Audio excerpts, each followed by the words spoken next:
যদি বেদ পড়ে বা বেদ শোনে, রামকে রহিম করবে, রহিমকে রাম করবে, এই করবে, কারণ তাদের যোগ্যতাই সেটা নেই। তাদের হিংস্র, তমগুলিকে হিংসা প্রধান। কিন্তু এই কথা বললেই তামসিলকে তারা খেপে উঠবে, গরম হয়ে যান। গরম হলে কোনো উপায় নাই, যুক্তিতে ব্যর্থ আপনি মানছেন। যত বড় হোমরা তোমরা হন না কেন, এক্স ওয়াই জেড, যুক্তিতে মানতে বাধ্য আপনি। এই জন্য বলা হচ্ছে যে ভগবান বললে সেটা ব্যাখ্যা করলে চক্রবর্তী দৃষ্টান্ত দিয়ে ব্যাখ্যা, যেমন গঙ্গা তীরেতে বহু প্রকারের বৃক্ষ আছে। সুন্দর দৃষ্টান্ত, গঙ্গা তীরে বহু প্রকারের বৃক্ষ আছে, সকল বৃক্ষই গঙ্গা জল পান করে বেঁচে আছে। সকলেরই জীবাতু গঙ্গা জল, পবিত্র নির্মল গঙ্গা জল, সকলের জীবন প্রাণ। কিন্তু ওই গঙ্গা জল পান করে তেঁতুল গাছ, ইমলি, ইমলি বলে না কি বলে, ইমলি বৃক্ষ, তেঁতুল তিনতিরি বৃক্ষ, সে কি ফল দেয়? টক ফল দেয়, চ্যাঙ্গা ফল দেয়, টক ফল দেয়, খাটা ফল। আর নিম্ব বৃক্ষ ওই জলই পান করছে, গঙ্গার পবিত্র জল, সে নিম্ব বৃক্ষ ওই জল পান করে তিক্ত ফল দিচ্ছে, করোয়া ফল দিচ্ছে। আবার ওই জল পান করছে আম্র বৃক্ষ, সে সুমিষ্ট আম্র ফল দিচ্ছে, অমৃত ফল দান করছে, ওই জলই পান করছে।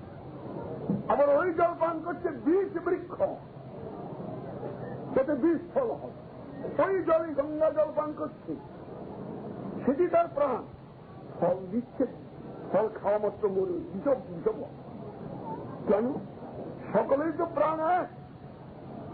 এই যে প্রকৃতির বিচিত্রতা, ঠিক তদ্রূপ বেদ এক হলেও, বেদের উপদেশ এক হলেও প্রকৃতির বিচিত্রতা হেতু তাদের বুদ্ধিতে বুঝেতে পার্থক্য হয়ে যাচ্ছে। তাদের প্রকৃতি অনুসারে বেদের ব্যাখ্যা তারা করে। কি করবেন আপনি? এই জন্য মনুষ্যের মধ্যে বেদ সম্বন্ধে বিভিন্ন প্রকার মতবাদ দেখা যায়, বা বেদের উপদেশ সম্বন্ধে বিভিন্ন মতবাদ দেখা যায়। বিভিন্ন মতবাদের এই কারণ এগুলো একটা। এখন আমি একটা যুক্তি দিচ্ছি, কি ভগবত প্রাপ্তির উপায় কি বহুবিধ হতে পারে। লক্ষ্য করবেন যুক্তিটা আপনারা, যেহেতু ভগবান অদ্বিতীয় বস্তু, অসমর্থ তত্ত্ব, তার সমান নেই, তার চেয়ে বড় নেই, তার ইচ্ছা ছাড়া তাকে কেউ ছুঁতে পারে, তাকে কেউ ধরতে পারে, তাকে কেউ জানতে পারে। যদি বলি পারে, তাহলে যে তাকে পারে সে তার সমান, না হয় তার চেয়ে বড়। কিন্তু শাস্ত্র বলছেন, বেদ বলছেন তার সমানও নেই, তার চেয়ে অধিকও নেই।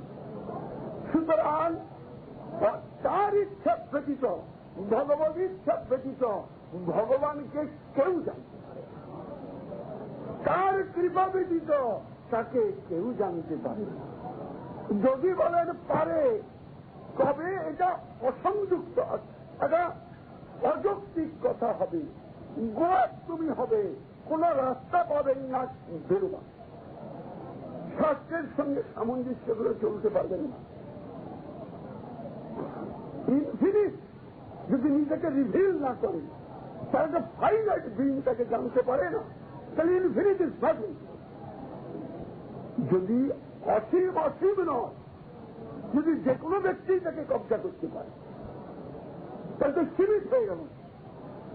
অসীমের অসীমত্ব সেখানে, তিনি নিজেকে প্রকাশ করতে পারেন যে কোনো জায়গায়, তাতে অসীমত্ব থাকে না।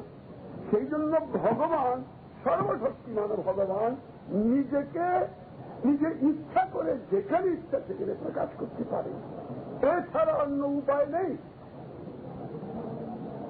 এখন এর প্রমাণ, বৈদিক প্রমাণ, কঠোপনিষদ প্রমাণ দিচ্ছে।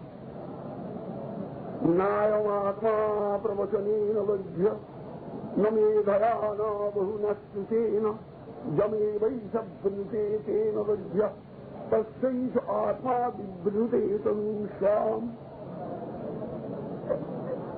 এই আত্মবস্তু পরমাত্ম বস্তু প্রবচনের দ্বারা তর্ক বিতর্কের দ্বারা লাভ হয়।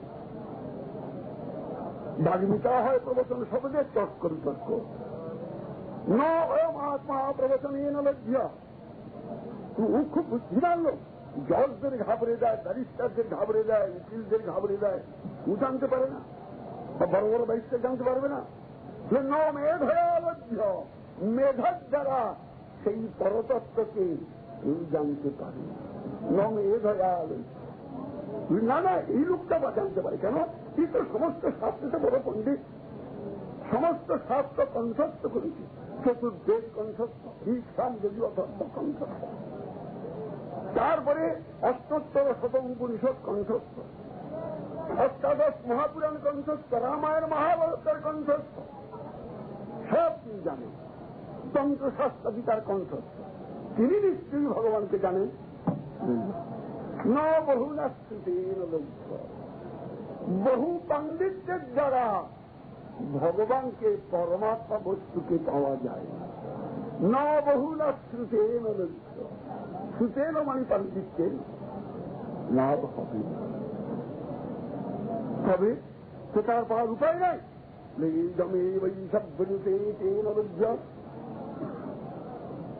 যাকে তিনি কৃপা করেন সে পান, যাকে ভগবান কৃপা করেন তিনি পান, অথবা যিনি তার নিকটে শরণাগত হন, তাকে আশ্রয় করেন, তাকে বরণ করেন, তিনি পান।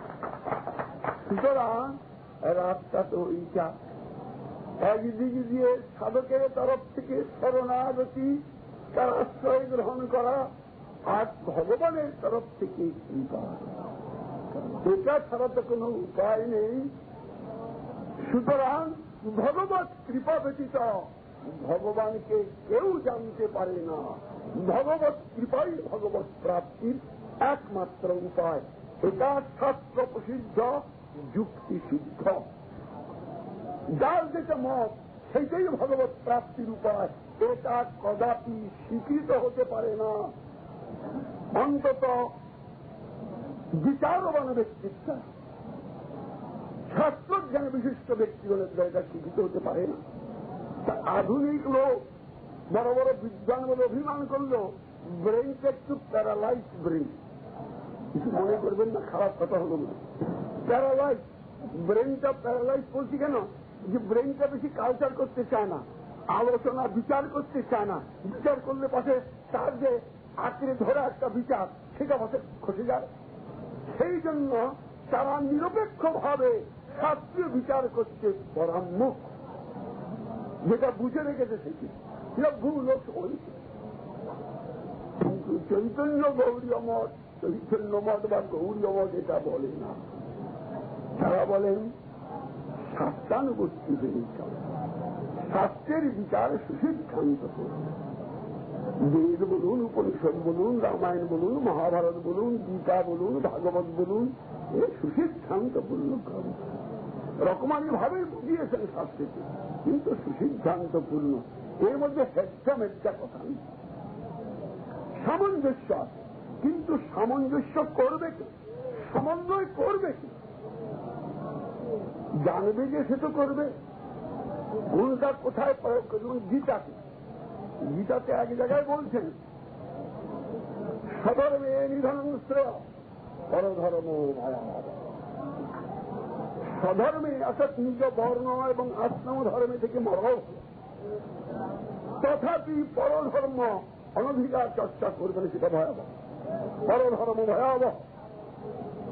আবার সেই গীতাতে বলছেন বেদব্যাস সর্বধর্মান পরিত্যাজ্য বেদব্যাস কি পাগল না কৃষ্ণ পাগল? কে পাগল এখানে?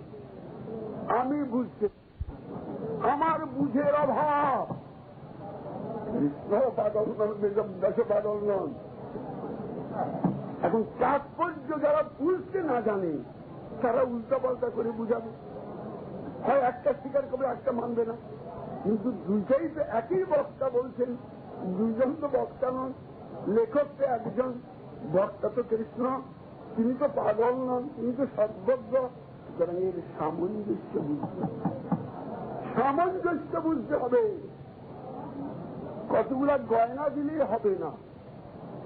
গয়না কোথাকার কোন গয়নাটা, সেই স্থানেতে তারা যে অলঙ্কার বীজ বা শৃঙ্গার বীজ, তিনি সেটাকে যথাস্থানে দিলে সেটা সুন্দর দেখায়, অঙ্গটি সুন্দর দেখায়। আর তা না হলে একটা পায়ের মল, এখানে কিরকম আছে কেন, মোটামোটা দেখেছি মল হয় না, যে পায়ে পরে খালু বলে না মল বলে, কি যা একটা বলে, রূপার বড় বড় মোটা মোটা, এখানে বরং কম। রাজস্থানে গেলে দেখবেন এত বড় মোটা। আবার একরকম দেখলাম এই জয়পুরেতে অন্য কি জানি জাতি তারা এসেছে, ওরে বাপি। আর দেখলাম চণ্ডীগড়েতে, পাঞ্জাবেও দেখলাম কি পার্বত্য জাতি বোঝা তারা, এই এতখানি করে মোটা, আমি পাটা তোলাই তো করছি। বোধ হয় এক একটা পায়ের যে মল, তার ওজন বোধ হয় 2 কেজি 2.5 কেজির উপরে হবে। কি করে সেটাকে নিয়ে চলে, সে কষ্ট, হাতিয়ে দেব। এখান থেকে এতখানি করে শুধু অলঙ্কার, এইখান থেকে এতখানি, আবার কোন কাছে থাক, আবার এখান থেকে কি করবেন আপনি? এখন ওই যে পায়ের মল অত বড় একটা, আমি যদি সেটাকে জানি না কোন অলঙ্কারটা কোথায় দিতে হবে, একটা অলঙ্কার দিলাম, নাকে লাগিয়ে দিলাম, সে পায়ের মলটা দিয়ে নাকে দিই, দেখতে স্বভাব কি, বা কানে লাগিয়ে দিই, স্বভাবের কানটা ছিঁড়ে যাবে, 2 কেজি ওজন কানে ছিঁড়ে যাবে। এই প্রকার একটা সমন্বয় বুঝতে হবে, শিখতে হবে, জানতে হবে। কোথাকার কোন বাক্য কোথায় প্রয়োগ করবে সেটা বুঝলে তবে তদনুসারে চলতে পারে। কিন্তু আধুনিক যা কাল পড়েছে, এখানে তা বললে চলবে না। সবসময় যে যা বলে সবসময়, কিন্তু এটা যথার্থ কথা। যাই হোক, এখন আমার যেটা বক্তব্য এখানে, ভগবত প্রাপ্তির উপায় কি? ভগবত প্রাপ্তির উপায় ভগবত ইচ্ছা, ভগবত কৃপা, এক কথা। এছাড়া অন্য কোন উপায় স্বীকৃত হতে পারে না।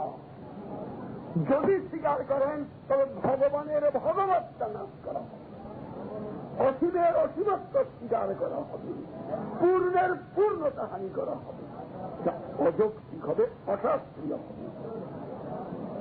সুতরাং ভগবত প্রাপ্তির উপায় ভগবান অথবা তার কৃপা বা তার ইচ্ছা। তো ভগবান এবং ভগবানের ইচ্ছা একটাই জিনিস, আমি এবং আমার ইচ্ছা এক। সুতরাং ভগবান এবং ভগবানের ইচ্ছা এক। সুতরাং ভগবানের ইচ্ছার অনুবর্তন কি? ভগবত প্রাপ্তির উপায়। ভগবানের ইচ্ছার অনুবর্তন কি? ভগবত প্রাপ্তির উপায়। সংক্ষেপত বুঝতে গেল ভগবানের ইচ্ছা কি? শ্রুতি স্মৃতি মমই ভাগ্যে। ভগবান বলছেন শ্রুতি এবং স্মৃতি আমারই আজ্ঞা, আমারই আদেশ। সুতরাং শ্রুতি অর্থাৎ বেদ এবং স্মৃতি মানে পুরাণাদি, এর বিধান অনুসারে সাধারণত লোক ভগবত ভজনের জন্য যত্ন করবে। শাস্ত্রীয় বিধান অনুসারে এটাই বৈদিক ভক্তি বল। শ্রুতি স্মৃতির ব্যবস্থা অনুসারে আমরা ভগবত প্রাপ্তির জন্য যত্ন করব। এটা হবে উপায়। আমার খেয়াল মতো বা রামের স্বামীর যদুর মধুর খেয়াল মতো যদি চেষ্টা করতে যাই, ভগবত প্রাপ্তি হতে পারে না। এই একটা দিক।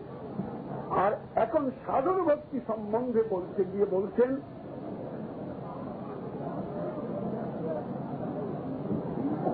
আপনার ভক্তি রসাম্মত সিন্ধু যারা পড়েছেন, রূপ গোস্বামী পাদের চৈতন্যদেবের প্রিয়তম জন রূপ গোস্বামী পাদ, তিনি ভক্তি রসাম্মত সিন্ধুতে লিখছেন, আদৌ শ্রদ্ধা তত সাধু সঙ্গ অথ ভজন ক্রিয়া, তত অনর্থ নিবৃত্তিচ্ছা, তত নিষ্ঠা রুচিস্তত অথা শক্তি, তত ভাব তত প্রেমাদ্ভুতঞ্চতি সাধকানাময়ং প্রেমণ প্রাদুর্ভাবে ভবে ক্রম। ক্রমমার্গে এই প্রকারকে ভগবত প্রেম লাভ হতে পারে। কি ক্রম সেটা? আদৌ শ্রদ্ধা। প্রথমে চাই শ্রদ্ধা। সাধনের কি চাই? প্রথম চাই শ্রদ্ধা। শ্রদ্ধা শব্দের অর্থ চৈতন্য চরিতামৃতকার কবিরাজ গোস্বামী লিখছেন, শ্রদ্ধা শব্দে বিশ্বাস কহে সুধীর নিশ্চয়, কৃষ্ণ ভক্তি করিলে সর্বকর্মকৃত। শ্রদ্ধা শব্দের যে সুদৃঢ় বিশ্বাস, কি বিষয়ে? ভগবানের ভগবৎকাতে সুদৃঢ় বিশ্বাস। বিশ্বাস নয়, দৃঢ় বিশ্বাস নয়, সুদৃঢ় বিশ্বাস। ভগবানের ভগবৎকাতে তিনি যে সর্বেশ্বরেশ্বর, তিনি যে পূর্ণ, তিনি যে সর্বকারণ কারণ, এটাতে বিশ্বাস।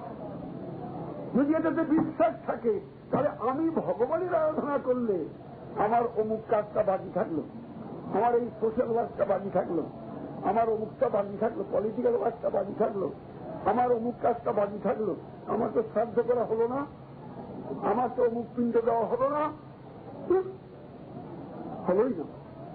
সুতরাং ভক্তি শক্তি করে লাভ নেই, তোমার এখনো শ্রদ্ধা।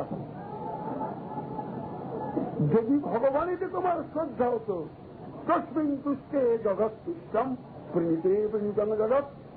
শ্রাদ্ধ করে মন্ত্র যে পড়ো, শেষকালে এই মন্ত্র পড়ো, গুরুত্বকে পড়ায়। কেন? তিনি সর্বেশ্বরেশ্বর, সমস্ত যজ্ঞের ভোক্তা কর্তা ভগবান। গীতা অহম হি সর্বযজ্ঞানাং ভোক্তা চ প্রভুরেব। আমি সকল যজ্ঞের ভোক্তা এবং আমি সকল যজ্ঞের মালিক, ঈশ্বর, কর্তা প্রভুরেব। এবং কেবল আমি প্রভু।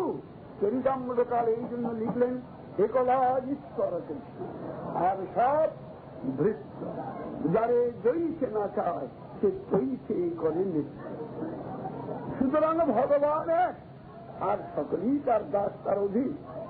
এই বিচারটা যদি হয়, তিনি সর্বকারণ কারণ ঈশ্বর পরম কৃষ্ণ, সচ্চিদানন্দ বিগ্রহ অনাদিরাদি গোবিন্দ সর্বকারণ কারণ। কৃষ্ণ কেবল ঈশ্বর নয়, ঈশ্বরের ঈশ্বর, তিনি পরমেশ্বর।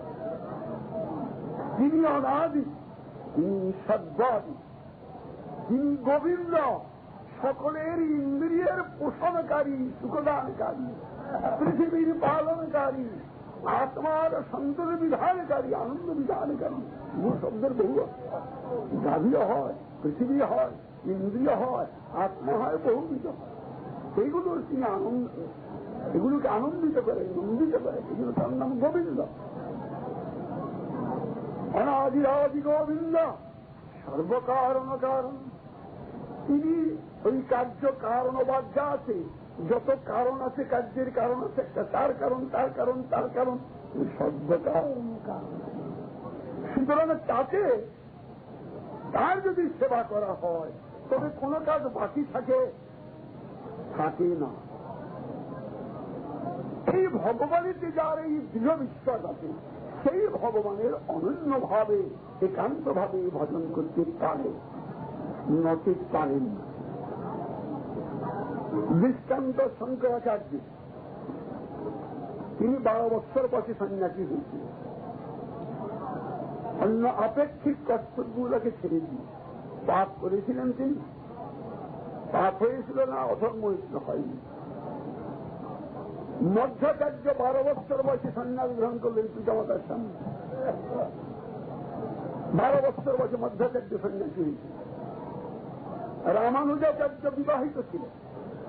তিনি বিবাহিত থাকলেও তিনি গুরুর আজ্ঞা পেয়ে গুরুর নিকটে গেলেন, আর ফিরলেন না। তার স্ত্রী ছিলেন, আর তাকে স্ত্রীর দিকে এলেন না। যদি প্রশ্ন হবে তোমার কর্তব্যের হানি হল, কর্তব্যের হানি করেছেন রামানুজাচার্য, যিনি জগৎগুরু, যিনি লক্ষণের অবতার, তিনি অপরাধ করেছেন না পাপ করেছেন? ঠিক করেছেন। সুতরাং এই প্রকারে চৈতন্য মহাপ্রভু যাকে আপনার উপাসনা করেন বাহ্য বিচারে, লৌকিক বিচারে, তিনি তার জননী দশম সন্তান,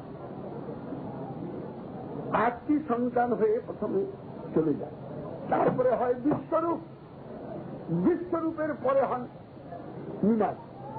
এখন বিশ্বরূপ অল্প বয়সে, যখন তার আগের কালে তো একটু বিবাহ অল্প বয়সে দেওয়া হতো, বিশ্বরূপ অল্প বয়সে খুব বড় পণ্ডিত হয়ে গেল। তখন জগন্নাথ মিশ্র তার পিতৃদেব তার বিবাহের আয়োজন করছেন, শুনেই হায় হায় আমাকে তো আজকালের সংসারে যাবার, তিনি দিলেন দোষ, পালিয়ে গেলেন বিশ্বরূপ যে সন্ন্যাসী।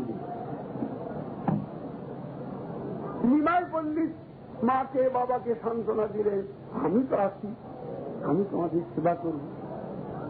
কিন্তু সেই নিমাই পণ্ডিত প্রথম বিবাহ করলেন লক্ষ্মীপ্রিয়া দেবীকে। তিনি তার বিরহে যখন অন্তর্ধান করলেন, তারপরে আবার তিনি বিবাহ করলেন বিষ্ণুপ্রিয়া দেবীকে। বিষ্ণুপ্রিয়া দেবী যখন বড়জোর বয়স হবে 16 বছর, সে অবস্থায় নিমাই পণ্ডিত সংসার ত্যাগ করবেন। প্রশ্ন হতে পারে না যে মশা আপনি সংসারে যদি ত্যাগ করবেন, আরেকটা বিবাহ করার দরকার ছিল কি? গৃহস্থরা প্রশ্ন করবেন, আর বিবাহ করলেন কেন? এই যে বিচার, তার মা বিধবা, তখন জগন্নাথ মিশ্র ছিলেন না, তার জমিদারি ছিল না, কিন্তু বিধবা বৃদ্ধা বিধবা মাতাকে ফেলে আর যুবতী ভাবটাকে ঘরে রেখে তিনি চলে গেলেন। কাহা কৃষ্ণ প্রাণনাথ মুরলী বদম, কাহা যাও কাহা পাও ব্রজেন্দ্রনন্দ, কাহারে কহিব কথা কেবা জানে মোর দুঃখ, ব্রজেন্দ্র নন্দন বিনা ফাটে মোর মুখ। এই করে তো ছুটলেন চৈতন্যদেব নিমাই পণ্ডিত। এই যে তার অবস্থা, তিনি ছেড়ে এলেন। অধর্ম করেছেন কি তিনি? অধার্মিকের পূজা করেন আপনারা, পাপীর পূজা করেন কি আপনারা? শিক্ষা দিলেন যে সর্বেশ্বরেশ্বর ভগবান, তাতে যখন কারোর অতি হবে, তার আরাধনা যিনি করেন, তার পক্ষে আর কোন কৃত্য থাকে না। তার অন্য কোন কৃত্য না করলে বিন্দু মাত্র পাপ স্পর্শ করে না। দেবর্ষি ভূতাত্মীনাং পিতৃনাং নকিঙ্কর নায়মরিণীচরায়ং সর্বাত্মনায় শরণং শরণ্যম গত মুকুন্দম পরিহিত কষ্টম। দেবতাগণের ঋণ, দেবতাগণের সাহায্য পায়, তার কাছে ঋণী থাকে। ঋষিগণ জ্ঞান আদি প্রদান করেন, তাদের কাছে ঋণী থাকে। দেবর্ষি,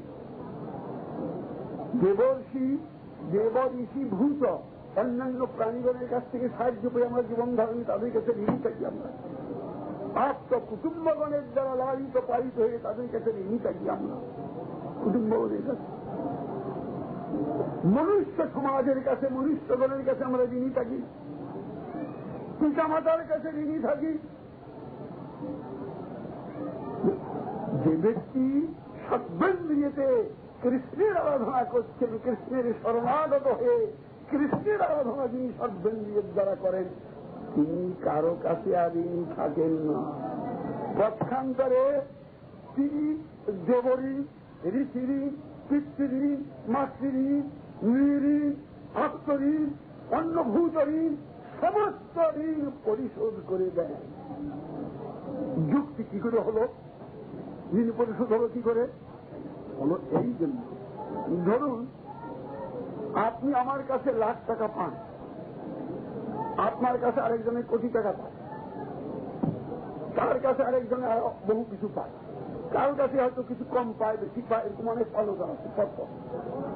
এখন আমি যদি মূল পাওনাদারকে, আমার যে সামর্থ্য আছে, আমি যদি মূল পাওনাদারকে সবটা দিয়ে দেই, আমি তো ঋণমুক্ত হলামই, আপনি আমার পাওনাদার, আপনারটা আমি শোধ দিয়ে দিলাম। যদি আপনার কাছে আমি দিতাম আপনার পাওনাটা, আপনি হয়তো আপনার উচ্চবর্ণ যিনি পাওনাদার যিনি তাকে না দিতে পারেন, আপনি জানাই শিখে যাবেন। কিন্তু আমি যদি আপনার পাওনাদারকেও দিয়ে দিই, আপনার কাছে যেটা পাওনা আছে সেটা, তাহলে আমি তো মুক্ত হলাম আপনার ঋণ থেকে, আপনাকে মুক্ত করলাম আপনার ঋণ থেকে। আবার আপনার কাছে যিনি পান তার যে পাওনাদার তাকে যদি আমি দিয়ে দিই, তাহলে তিনিও মুক্ত, আপনিও যদি মুক্ত হলেন তার পাওনা থেকে। এই প্রকারে তার পাওনাদার তার পাওনাদার তার পাওনাদার করতে করতে সর্বেশ্বরেশ্বর তো সকলের পাওনাদার। তো সুতরাং ভগবানকে যদি সর্বতভাবে সবটা দেওয়া যায়, তবে কারো কাছে ঋণ থাকে কি? সে পিতামাতার কাছে, পিতামাতার কাছে ঋণ থাকে না, কোন দেবতার কাছে ঋণ থাকে না, কোন মনুষ্য বা কোন প্রাণীর কাছে। তারপরে এটা একটা দৃষ্টান্ত দেখুন সুন্দর, নারদের উক্তির মধ্যে আছে ভাগবত। যেমন বৃক্ষের মূলেতে একটা বিরাট বৃক্ষ, তার পাতায় জল দিতে পারেন, ডালে জল দিতে পারেন, শাখায় জল দিতে পারেন, বৃক্ষ পেল, কিন্তু সঠিকভাবে পেল না। কিন্তু তার গোড়ায় যদি জল দেন, মূলেতে যদি জল সেচন করেন, তবে মূলটাও পেল, কাণ্ডটা পুষ্ট হল, শাখাগুলা পুষ্ট হল, পত্র পুষ্প সব পুষ্ট হয়ে গেল, সকলেই সুখী হল, সকলের উত্তম রূপে সেবিত হল। নারদ বলছেন যথা তরোর মূল বিশেষণেন তৃপ্পন্তি তৎস্কন্ধ ভুজূপশাখা প্রাণোপহারশ্চ যথেন্দ্রিয়াণাম তথৈব সদ্বারণমচ্যুতিজ্ঞা।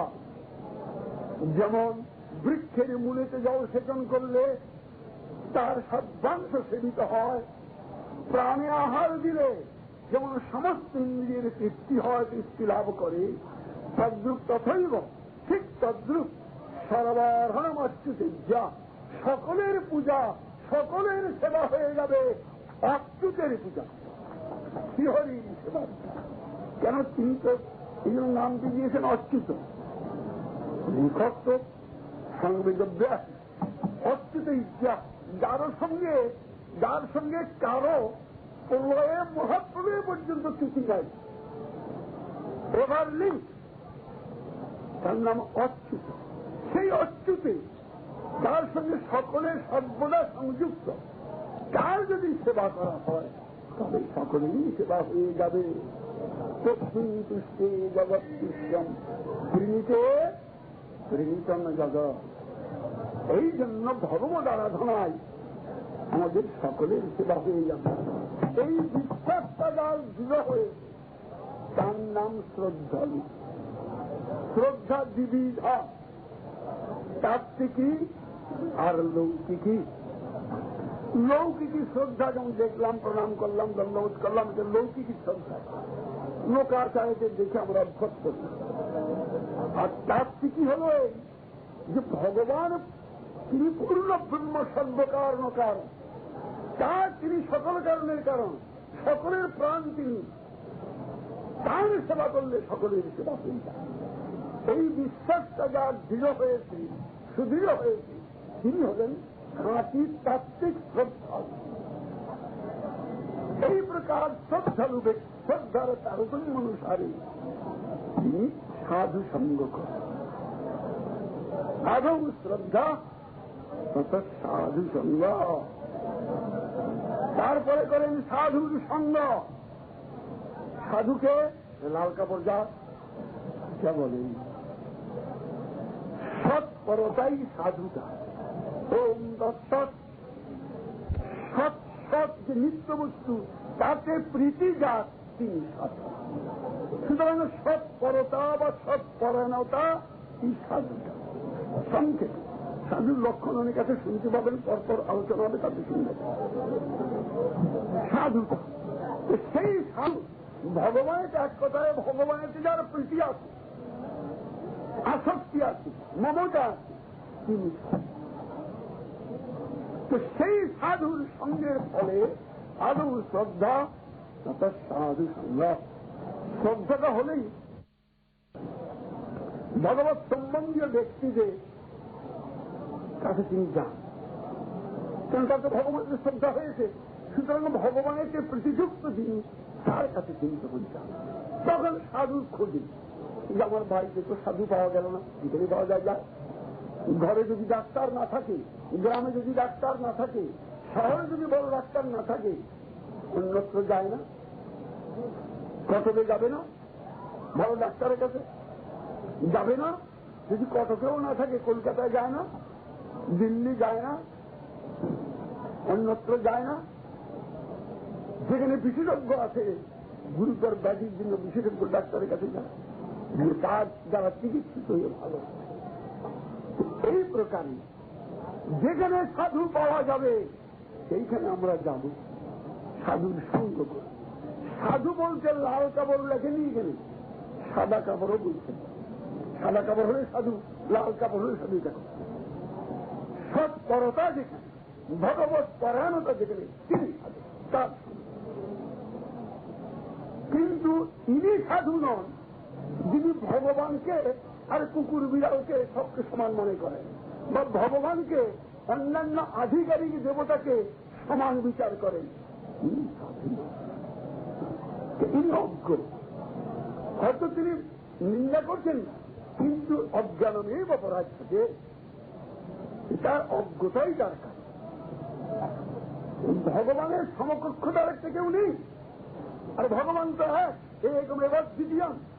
এই জন্য ভগবানের সঙ্গে অন্য কোন মনুষ্যকে যারা সমান বুদ্ধি করে, ভগবানের সঙ্গে অন্য দেব দেবীকে যারা সমান বুদ্ধি করে, তারা অপরাধী। ভগবত যস্তু নারায়ণ দেবম ব্রহ্মরুদ্রাদি, নারায়ণের সঙ্গে, আদিদেব নারায়ণের সঙ্গে অন্য ব্রহ্মরুদ্রাদিকে সমান মনে করেন, সে তো নিশ্চয় প্রাসঙ্গিক, স্বপ্রাসঙ্গিক ভাবে দুর্বল নেতৃত্ব। এরা তার অধীন, পরতত্ত্ব এক আর সব তার অধীন, তার অন্তর্গত, তৎক্রমীভূত, তদ অধীন। এই বিচার করলে কারো বিদ্বেষ করবেন না। যদি আপনি ভগবানকে মানলেন, হরিকে মানলেন, কৃষ্ণকে মানলেন বা নারায়ণকে মানলেন, আর ইন্দ্রকে নিন্দা করলেন, কি ব্রহ্মাকে নিন্দা করলেন, শিবকে নিন্দা করলেন, নরকে গতি। কিন্তু তারা তো তারই বৈভব, তা তো আপনার হরিরই বৈভব, কৃষ্ণেরই বৈভব, বিষ্ণুরই বৈভব। তারা সুতরাং কোন দেবতার নিন্দা করলে ভগবানের কখনো সন্তুষ্ট হতে পারে না, তার কখনো ভক্তি হয় না। কিন্তু আবার তারিখ সব সমান। আজকালকার বাজার তো কমিউনিজমের বাজার, সব সমান, সব সমান বললেও পারে। নরকে যেতে হবে, সোজা কথা, প্রাসঙ্গিক। দুদিন মাঝে ভগবানের মাথা লাঠি মারবে। এই প্রকারে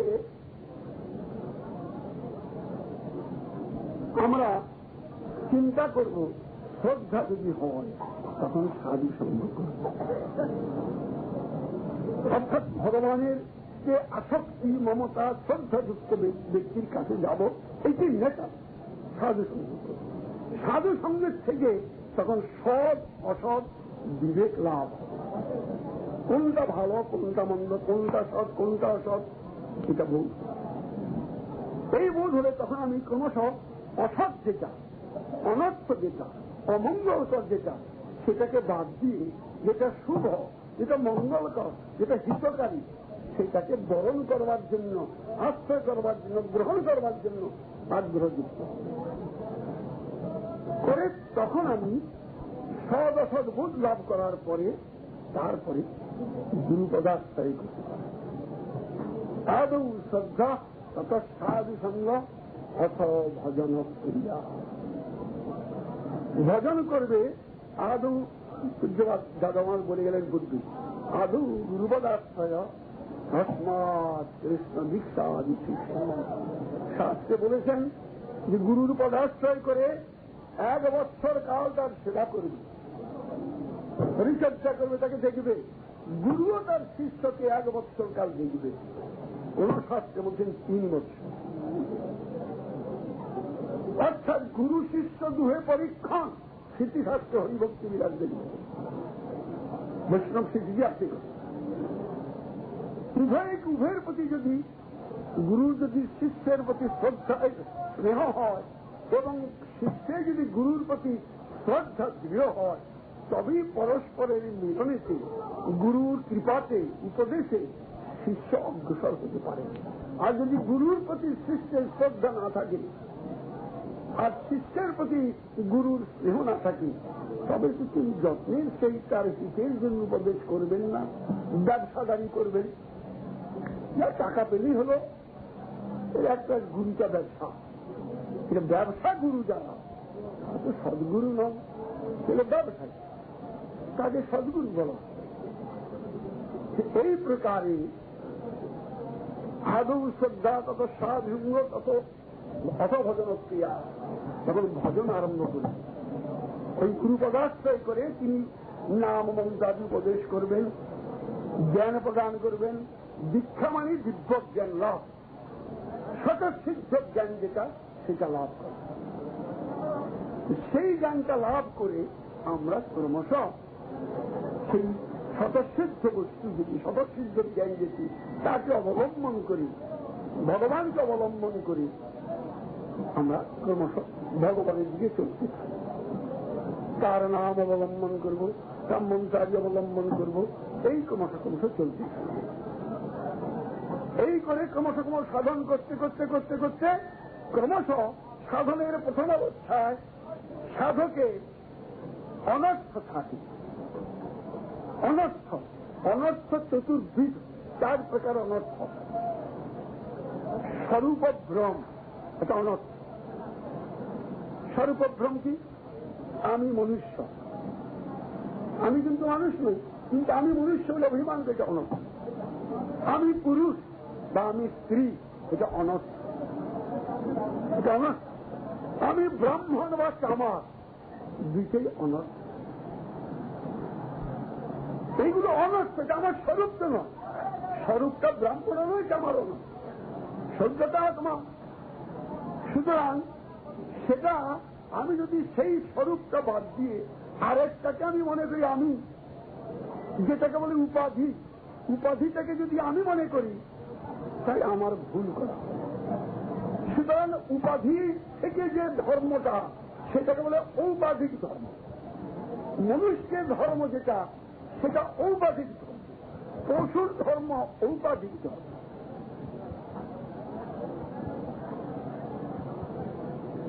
এখন ওই ব্রাহ্মণ, ক্ষত্রিয়, বৈশ্য, শূদ্রাদি ধর্ম, ব্রহ্মচারী, গৃহস্থ, বানপ্রস্থ, সন্ন্যাসী ধর্ম, সেটাকে বলে ঔপাধিক ধর্ম। মনুষ্যের ধর্ম যেটা, সেটা ঔপাধিক ধর্ম। পশুর ধর্ম ঔপাধিক ধর্ম।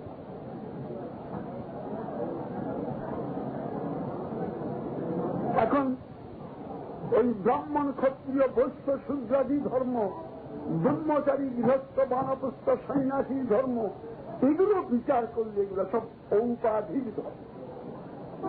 কেন? আমি আজ ব্রহ্মচারী, কালকে আমি গৃহস্থ হয়ে যাচ্ছি, আমার কর্মের দ্বারা অবস্থাটা লাভ করেছি। উপাধি কাকে বলে বলছি? কেন আপনি ডাক্তার, এটা আপনার উপাধি। ডাক্তারটা আপনার স্বরূপ নয়, স্বরূপটা একটা পৃথক। কিন্তু ডাক্তারি শিক্ষা লাভ করে একটা উপাধি পেয়েছেন ডাক্তার।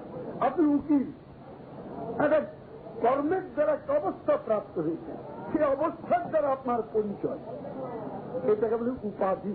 আপনি গ্রাজুয়েট, আপনি MA, আপনি অমুক, আপনি তমুক, এগুলো আপনার উপাধি, কিন্তু আপনার স্বরূপ নয়।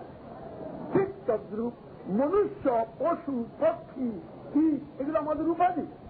ব্রাহ্মণ, ক্ষত্রিয়, বৈশ্য, শূদ্রাদি উপাধি।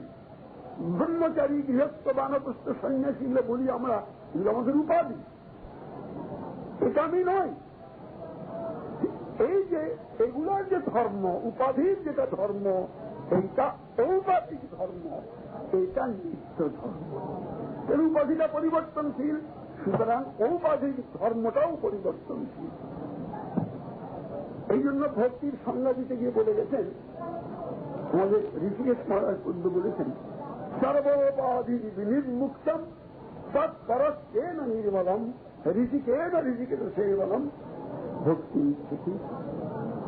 এই সব উপাধি থেকে বিনির্মুক্ত হয়ে আমি যেন প্রেজুডিস না থাকি এইসব উপাধিতে, এইসব উপাধির থেকে মুক্ত না, নির্মুক্ত না, বিনির্মুক্ত, সর্বত ভাবে নির্মুক্ত। তারপরে কি করবেন? মুক্ত হলে কি ভক্তি হবে না?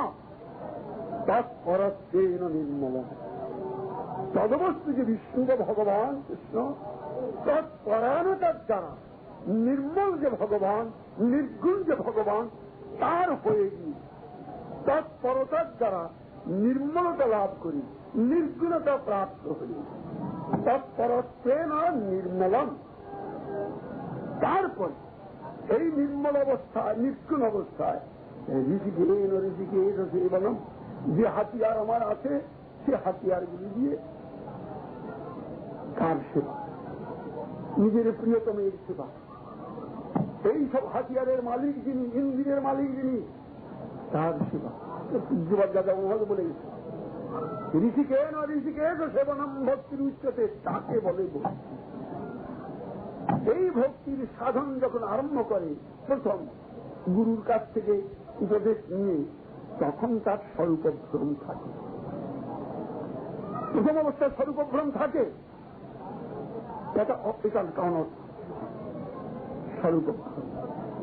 স্বরূপভ্রম থাকে, অসৎ তৃষ্ণাও থাকে। যেখানে স্বরূপভ্রম, অসৎ বস্তুতে, এই দেহটা অসৎ, অসৎ মানে অনিষ্ট, এই অসতে আমি বুদ্ধি থাকলে অসৎ বস্তুর প্রতি আমার পিপাসা থাকবেই। সুতরাং অসৎ তৃষ্ণা সুনিশ্চিত হবে। অসৎ তৃষ্ণা, স্বরূপভ্রম, আমি দেহটা, আমি মনুষ্য, আমি, এই বুদ্ধি যতদিন থাকবে ততদিন তার অসৎ তৃষ্ণা থাকিবেই থাকবে। অসৎ তৃষ্ণাটা তো অনর্থ। আমার তো দরকার সদবস্তু, আমি তো সৎ, আমার দরকার সৎ। কিন্তু আমি যদি নিজেকে অসৎ মনে করি, অসৎ বস্তুটার সঙ্গে নিজেকে আইডেন্টিফাই করি, একীভূত করি, তাহলে অসৎ বস্তুর জন্য আমার একটা চাহিদা, মান, দাবি, সব প্রয়োজন বোধ থাকবে, আসক্তি থাকবে। সুতরাং অসৎ তৃষ্ণা থাকবে। এইটা কেমন? সাধকের প্রথম সাধনের শুরুতে এটা থাকে, অসৎ তৃষ্ণা থাকে। অনর্থ একটা, অসৎ তৃষ্ণা অনর্থ। স্বরূপভ্রম অসৎ তৃষ্ণা। হৃদযোগ বলল, আমি মরে যাব, আমার এই লোকসান হয়ে গেল, আমার ওটা হয়ে যাবে, হৃদযোগ বলল থাকে। কেন? ওই মূল কারণ স্বরূপভ্রম। আত্মা মরে না, আমি মরি না, না গায়তে মৃয়তে বা নৈনং সিন্ধন্তি সস্তানি ইত্যাদি, অচ্ছেদ দুর্যমদার্জন ইত্যাদি চিন্তা করি। সুতরাং আমি মরি না, আমি ধ্বংস হই না, এটা যখন স্মরণ পথে থাকে না, তখন আমাদের হৃদযোগ বলল থাকে। আমার ছেলে মরে যাবে, আমি মরে যাব, আমার সম্পত্তি যাবে, দুর্বলতা থাকে। সাধকের প্রথম অবস্থায় এগুলো থাকে, হৃদযোগ বলল।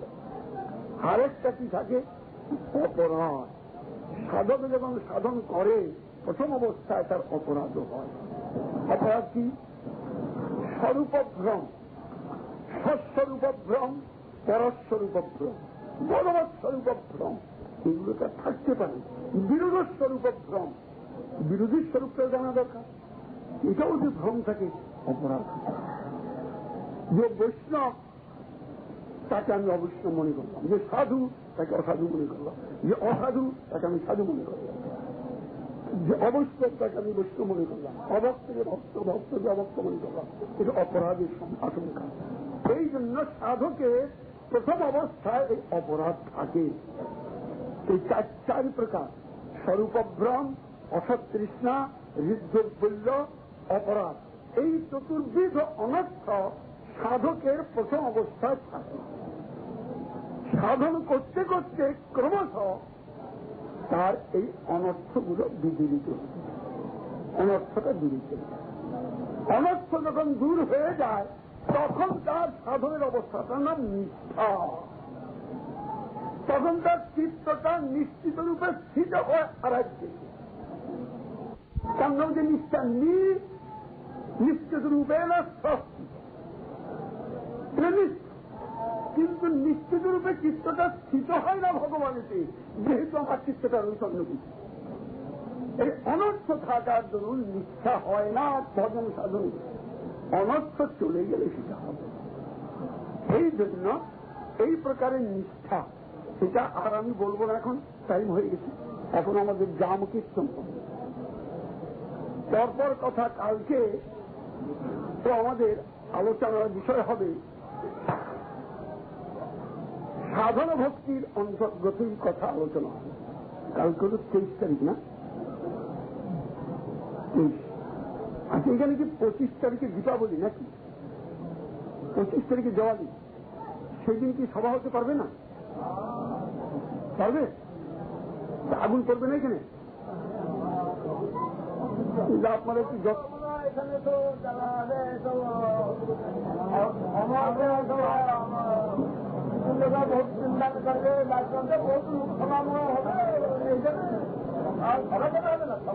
সভা হতে পারে। হ্যাঁ, আরো ভালো। লোকারণ্য, লোকে তো কথাটা শুনুক, এটি তো চাই। এই জন্য সব মহারাজা এসেছেন বিভিন্ন স্থান থেকে, এক প্রদেশ থেকে নয়, বিভিন্ন প্রদেশ থেকে বিভিন্ন মঠের মহান্তরা সব এসেছেন। কিন্তু ভালোই বহু লোক যদি শোনেন তার আনন্দের বিষয়। আমরাও তাদের দর্শন পেয়ে কৃতার্থ হব। ধামবাসী তারা, ধামবাসীগণের দর্শন পাওয়া ভাগ্যের কথা। এখন এখানে जाम कीर्तन जीवन जीवों के लिए भगवान ने प्रीति और भगवत संबंधी सारा दुनिया में